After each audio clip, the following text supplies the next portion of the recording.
Welcome to another video from Dr. Locke. I haven't posted any videos in a little while because we've had a few little problems here and there. One of the problems we had is one of the work vans. Hyundai iLoad 2012, this one to be precise, just to point the finger at it. It blew an injector basically. The injector came out and smoke came out the back end.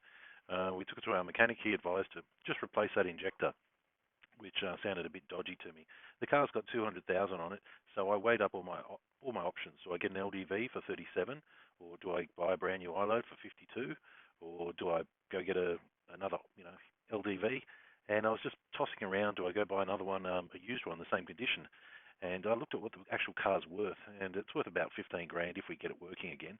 And I decided to go the whole hog, rip the whole motor out and do it all again. Better the devil you know than the devil you don't. And I noticed it looked a bit of a similarity to Predator. Can you see it? Yeah. Anyway, I got a motor from Gem Engine. It cost me about $8,000 or $9,000. Really good rebuild, as you can see. You got to take off all your accessories, put them on the new motor, and put it in. But we also replaced all the accessories as well. Everything from the turbo to the injectors to the belts to the pulleys. Basically everything we could we replaced. So it wasn't a cheap ordeal, but in the hope that we'll get lots of use out of it. Okay, what you're looking at now is the EGR valve, or the EGR pipe, gas recirculation pipe. It takes hot air and puts it back into the muffler or so.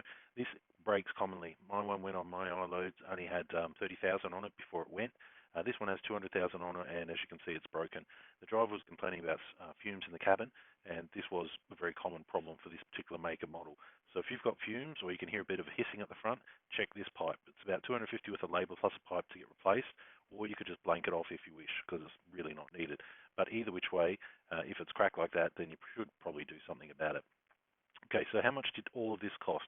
Replacing all the belts, the pulleys, the turbos, the injectors, the pipes, the seals, a whole new motor, rebuild, exchange motor and all that. It cost about 15 grand.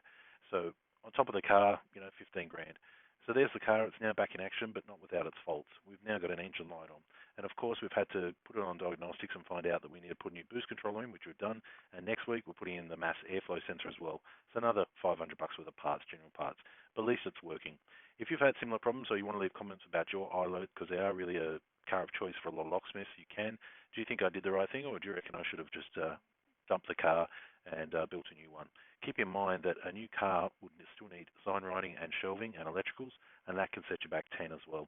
So either which way I looked at it, either I come up with 60, or I basically put in 15 grand into this vehicle and redrive it. And with the cost of all the parts, with the cost of cars at the moment up about an extra 25 to 30% above normal, I thought it'd be better just to go with the devil you do know than the devil you don't.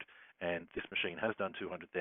And if the motor keeps running, which it should because it's all been replaced, then it's just the shell, the outer shell. And we've got new tyres, new brakes, the suspension, everything's fitted out on it. So we decided to keep the old girl going for a bit longer. Leave your comments down below what you think. Was it the right move or the wrong move? Thanks for watching.